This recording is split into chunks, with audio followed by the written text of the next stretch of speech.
Technically, humans are percussion instruments, cause if you hit them, they make a sound.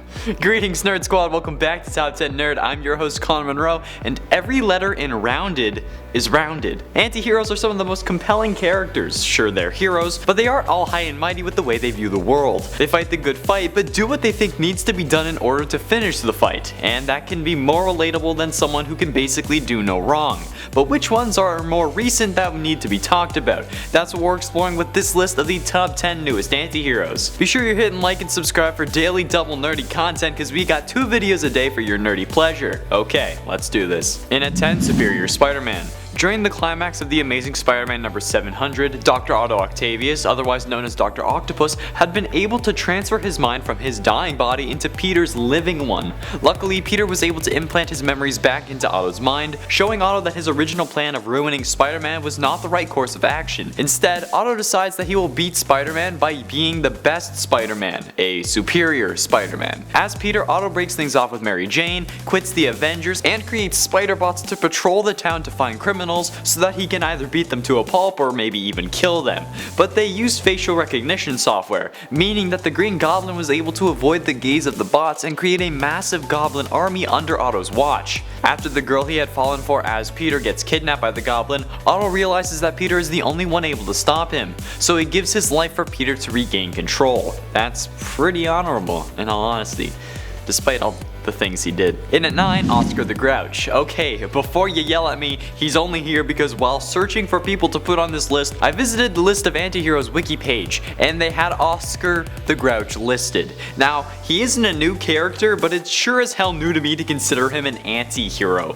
How is he even an anti-hero? Because he's teaching you about the alphabet, but doing it by stealing it from the Alpha Bank? Like what? I have no idea what to think about this. If you don't know Oscar, that's him behind me. He's a green monster from the show Sesame Street, and he lives in a garbage can because he loves trash. Looking at my girlfriend's dating history, so did she. But he's just a guy who hates everything but loves trash, and I think we can all relate. Not the trash thing, but hating everything and never wanting to leave your house that is still an absolute mess. Totally relatable. But seriously, how is Oscar considered an anti-hero? I don't get it. And at 8, Anti-Venom. Anti-Venom's first appearance was in New Ways to Die, a story from The Amazing Spider-Man number 569. Nice. Where Eddie Brock gets a job at the soup kitchen, with his boss being Martin Lee. Lee secretly cures Brock of his cancer using his life force abilities, and Eddie just thinks it's a miracle. At some point after this, Eddie gets attacked by the Venom at the time, because the symbiote wanted to reunite with Brock. But due to the way his cancer was cured, his skin becomes corrosive to the symbiote, essentially becoming poison to the touch. This causes Brock to be taken by a new white symbiote, when the remainder of Venom merges with his white blood cells. The second host we see is attending a self-help seminar for villains. We are unsure as to whether this anti-Venom was a symbiote or just a dude in a costume, but the speech bubble used suggests that he is indeed a symbiote. During the Venom Inc. arc, the anti-Venom symbiote was used to create a cure for Venom's toxic shock syndrome, which then caused Venom to bind with Flash Thompson, who thanks to the serum recreated anti-Venom. And at 7, the Winchester brothers. Sam and Dean Winchester from Supernatural are the very definition of anti-heroes. Their family has been saving people and hunting things for countless years, ever since their mother died after making a deal with a demon to help her future husband stay alive. Because after that, her husband and sons spent their lives hunting vampires, wendigos, demons, werewolves, changelings, you name it, and they've hunted it. But the way they see things, most of the time at least, is that the only way to stop these things is to kill them. And while to us viewers that makes sense, other characters on the show that aren't hunting monsters see them as serial killers who will do what they want and get away with it. Even when they've been arrested or have been impersonated by some form of shapeshifter, Sam and Dean always make it out, even if one or the other ends up dying every season. They make it out of that too, which is weird and screwed up, especially when Dean was being tortured in hell, and then Sam had no soul. What? And at 6, Rorschach. While the character of Rorschach may not be new, and neither are the ink blot tests he's based on, the version of the character that has been tied into the DC Universe, Reggie Long, had linked Watchmen to the main DC Universe in 2017 with the Doomsday Clock miniseries that ran from November 22nd, 2017 to December 18th, 2019. Watchmen is a group of characters, but many assume or consider Rorschach to be the protagonist, since he really drives the plot forward and serves as the series narrator. As a vigilante, Rorschach believes in moral absolutes, as if there is a clear good and evil, and you are either one or the other. No gray areas, no shades of gray, and definitely not 50 of them. The mask he wears consists of a Rorschach ink blot test that is always changing with his breath. This is also how he got his name. But it also helps to convey his sense of morality, where everything is black and white, and it's conveyed even better because as the ink blot changes, it doesn't start gray and fade, it is always either black or white. Halfway through at number 5, Gorilla Grodd.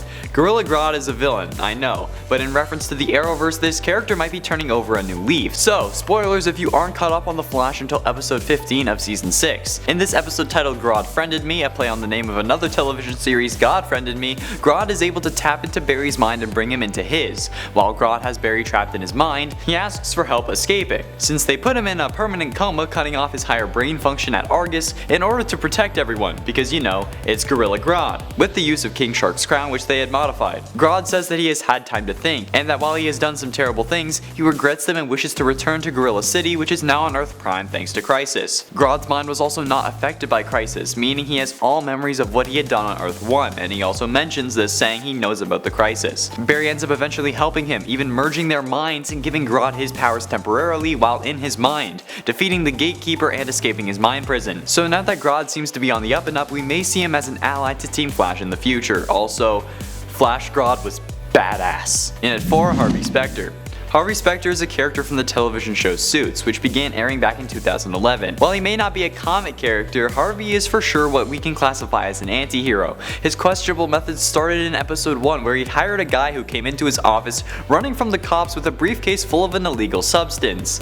Weed. This kid that he hired also didn't have a law degree or a license, meaning that it was illegal for him to practice law. While this may be a constant drama point for the series, Harvey has done some pretty shady things to get what was right done in the past, such as forging documents with the help of this fraud, blackmail, obstruction of justice in order for his secretary to get away with a crime. He's beaten people and threatened them, all within the 5 seasons I'm currently on.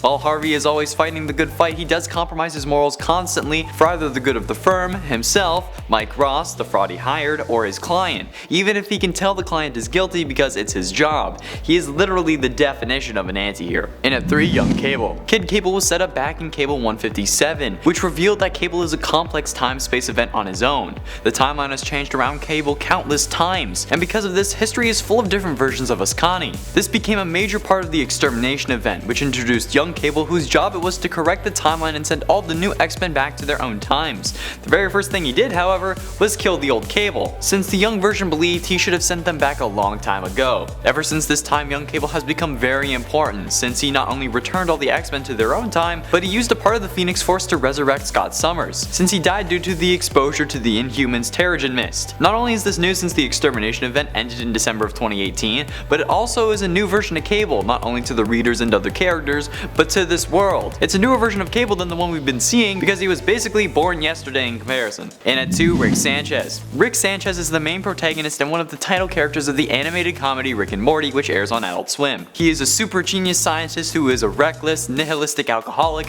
who's constantly bringing his grandson Morty on adventures to other planets, dimensions, and even worse. Not much is known about his life before returning to his daughter after abandoning her for 20 years. But what is known is that Rick considers nothing important. He thinks that since what's happening here is happening on an infinite amount of planets, nothing means anything. So he is constantly willing to steal, vandalize, kidnap, torture, and especially kill his enemies, his friends, or even himself. As we see in the episode Who's Purging Now, we even see him drag his 15-year-old grandson along in his terrible ideals by bringing him to a world where they have a purge, and constantly pushing Morty to kill people. And once Morty starts, he can't stop, forcing Rick to need to stop him since now he regrets his actions. And don't even get me started on the whole soul bonding thing with Morty's dragon, that was just the worst. Oh, and Morty's mind busters, and there's a lot of evidence. There has only been 2 times where we've seen Rick deal with something he couldn't handle, be it the adventure where he had no control over the situation, or whatever it was the cat did.